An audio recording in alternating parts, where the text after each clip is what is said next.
Hello student. आज हम class 6 NCERT book Malhar जिसका चैप्टर फर्स्ट पढ़ने जा रहे हैं। चैप्टर का नाम है मातृभूमि। यह चैप्टर श्री सोहन लाल द्विवेदी जी उनके द्वारा लिखा गया है।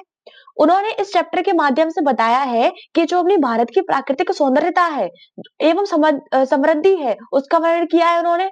और उन्होंने बताया है कि जो अपनी भारत की जो सुंदरता है वो किस प्रकार से है। और यह कवि उस टाइम के हुआ करते थे जब अपने भारत पर अंग्रेजों का शासन हुआ करता था। तो यह कवि थे वो अपनी ऐसी कविताओं को प्रस्तुत करके जो अपनी लेखनी से अंग्रेजों का विरोध किया करते थे। बहुत ही अच्छा चैप्टर है। चैप्टर को चालू करते हैं कि ऊंचा खड़ा हिमालय आकाश चूमता है, नीचे चरण तले झुक नित सिंधु झूमता है। अर्थात भारत के उत्तर दिशा में स्थित जो हिमालय पर्वत श्रृंखला है उसके पहाड़ उसके पर्वत इतने ऊंचे ऊंचे हैं कि मानो आकाश को स्पर्श कर रहे हैं, आकाश को छू रहे हैं। और आगे कवि क्या कहते हैं? आगे कवि कहते हैं कि नीचे चरण तले झुक नित सिंधु झूमता है। अर्थात भारत के दक्षिण दिशा में स्थित जो हिंद महासागर है वो ऐसा प्रतीत होता है कि अपनी धरती माँ के पैरों को प्रतिदिन स्पर्श कर रहा है, अपनी धरती माँ के पैरों को रोज छू रहा हो और अपने ही भाग्य पर इतराता रहता है, अपने ही भाग्य पर खुश होता रहता है। ये वाला पद्यांश क्लियर हुआ बच्चों? इस वाले पद्यांश में कहा गया है कि जो अपनी भारत की उत्तर दिशा में स्थित जो हिमालय की पर्वतमाला उसकी चोटियां इतनी बड़ी बड़ी है, उसकी चोटियां इतनी ऊंची ऊंची है कि मानो आकाश को छू रही हैं। और नीचे चरण तले झुकने सिंधु झूमता है। अर्थात भारत के दक्षिण दिशा में स्थित जो हिंद महासागर है वह ऐसा प्रतीत होता है कि अपनी धरती माँ के पैरों को रोज छू रहा हो और अपने ही भाग्य पर खुश रहता है। ओके बच्चों, इतना क्लियर हुआ। अब चलते हैं अपन नेक्स्ट पद्यांश की ओर कि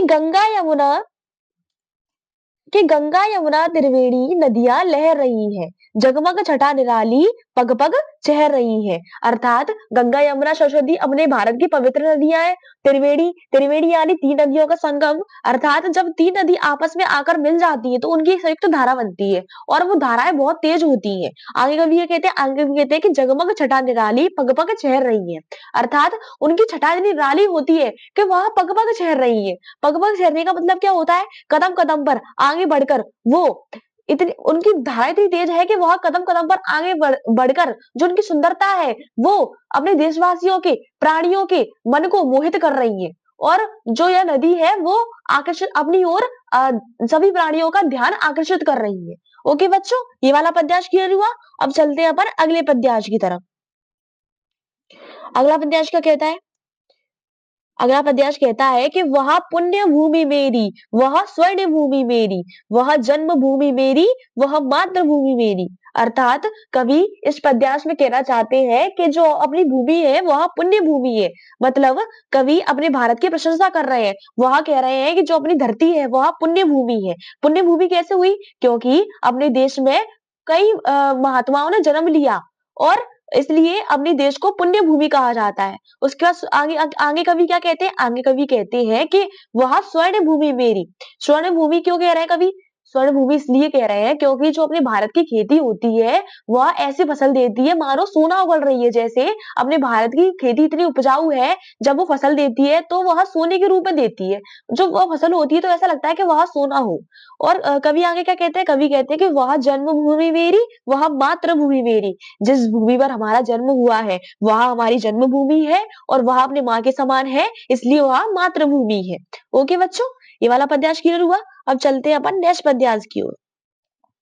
झरने अनेक झरते जिसकी पहाड़ियों में, चिड़िया चहक रही है वो मस्त झाड़ियों में। अर्थात भारत के जो पर्वतीय क्षेत्र है, भारत के जो पहाड़िया क्षेत्र है उनमें कल कल करके झरने बहते हैं। वो झरने इतने आकर्षित होते हैं कि आगे कवि क्या कहते हैं? चिड़िया चहक रही है वो मस्त झाड़ियों में। और जब बसंत ऋतु का आगमन होता है तो जो घने घने वन होते हैं, जो घने घने जंगल होते हैं, तो बसंत ऋतु में जो चिड़िया होती है वो अपनी चहचहाट से वातावरण को और भी मंदमस्त कर देती है। अपनी चहचहाट से वातावरण को और भी ज्यादा अच्छा और शुद्ध कर देती है। और जो हम उस उनकी आवाजों को सुनते हैं, हम उनकी चहचहाट को सुनते हैं तो हमारे मन में एक अलग ही उमंग पैदा होती है। ओके बच्चों, इतना क्लियर हुआ। अब चलते हैं अपन नेक्स्ट पद्यांश की तरफ। नेक्स्ट पद्यांश क्या कहता है हमारा? कि अब राइयां घनी है, कोयल पुकारती है, बहती मलय पवन है, तन मन संवारती है। अमराइया, अमराइया यानी आम का बगीचा। तो कवि क्या कहना चाहते हैं कि जो भारत में बहुत घने-घने आम के बगीचे पाए जाते हैं। आम के बगीचे, तो उन आम के बगीचों में जो कोयल है वो अपनी मीठी बोली से कूक कर रही है। वो अपनी मीठी बोली से कूहू कूहू कर रही है और वातावरण को और भी मदमस्त कर देती है। और कवि आगे क्या कहते हैं कि वहती मलय पवन है, तन मन संवारती है। वहती मलय पवन यानी भारत की दक्षिण दिशा में स्थित जो मलय पर्वत है, उनसे इतनी सुगंधित वायु आती है, उनसे इतनी मधुर, इतनी इतनी सुगंधित वायु आती है कि मानो अपने तन मन को संवार रही है। मतलब कि अपने अंदर एक ताजगी और स्फूर्ति ला देती है। जब अपन उस वायु को ग्रहण करते हैं तो अपने मन में एक अलग ही ताजगी सी पैदा हो जाती है। ओके बच्चों, इतनी बात क्लियर हुई। अब चलते हैं अपन नेक्स्ट पद्यांश की ओर।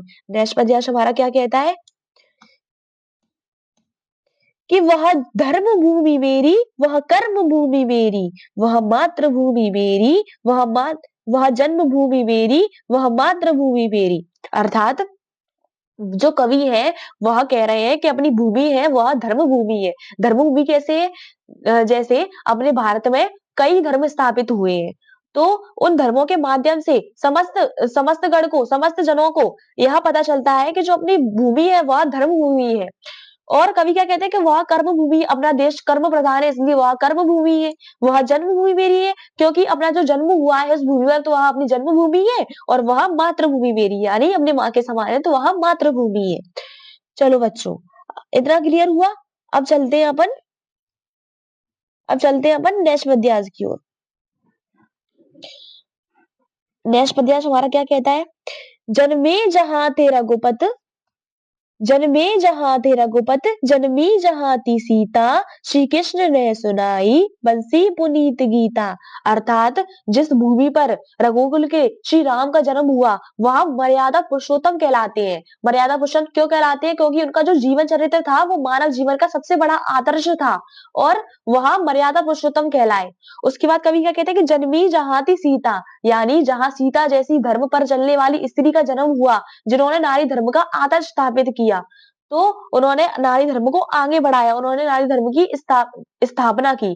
उसके बाद आगे क्या कहते हैं कि श्री कृष्ण ने सुनाई बंसी पुनीत गीता। द्वापर युग में विष्णु भगवान के अवतार श्री कृष्ण ने जन्म लिया, जिन्होंने महाभारत के युद्ध में गीता का उपदेश देकर मनुष्यों को निष्काम कर्म की शिक्षा दी। और महाभारत के युद्ध में उन्होंने अपनी गीता का उपदेश दिया, जिससे मनुष्यगण में निष्काम कर्म की शिक्षा हुई। ओके बच्चों, इतनी बात क्लियर हुई।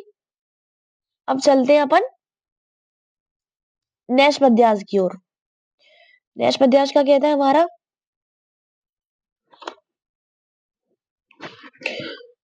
गौतम ने जन्म लेकर, गौतम ने जन्म लेकर जिसका श्रेयस बढ़ाया, जग को दया सिखाई, जग को दिया सिखाया।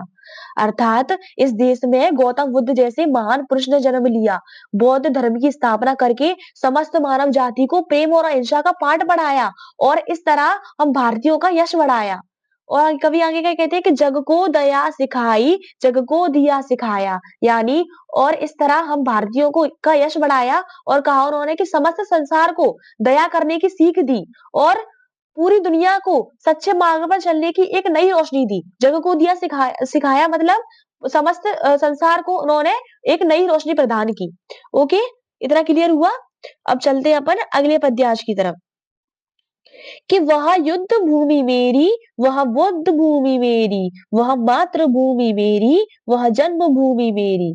अर्थात गौतम बुद्ध ने बौद्ध धर्म की स्थापना कर समस्त संसार को प्रेम, भाईचारा, दया, सहानुभूति का संदेश दिया। इसलिए कवि अपनी भूमि को बुद्ध भूमि बता रहे हैं। और युद्ध भूमि क्यों बता रहे हैं? क्योंकि कवि बताना चाहते हैं कि हम भारतीयों के लिए यह भूमि संघर्ष की भूमि है, क्योंकि कई बार हमने अपनी आजादी के लिए संघर्ष किया है, अपने स्वाभिमान को बचाने के लिए कई महत्वपूर्ण लड़ाइयां की है। इसलिए जो अपनी भूमि है वह युद्ध भूमि हुई। और उसके बाद वह मातृभूमि मेरी, जिस भूमि पर हमारा जन्म हुआ है वह अपनी मातृभूमि है और यह भारत देश हमारी मातृभूमि है और हमारी जन्मभूमि है। ओके बच्चों, आई होप आपको पूरा चैप्टर समझ में अच्छे से आया होगा।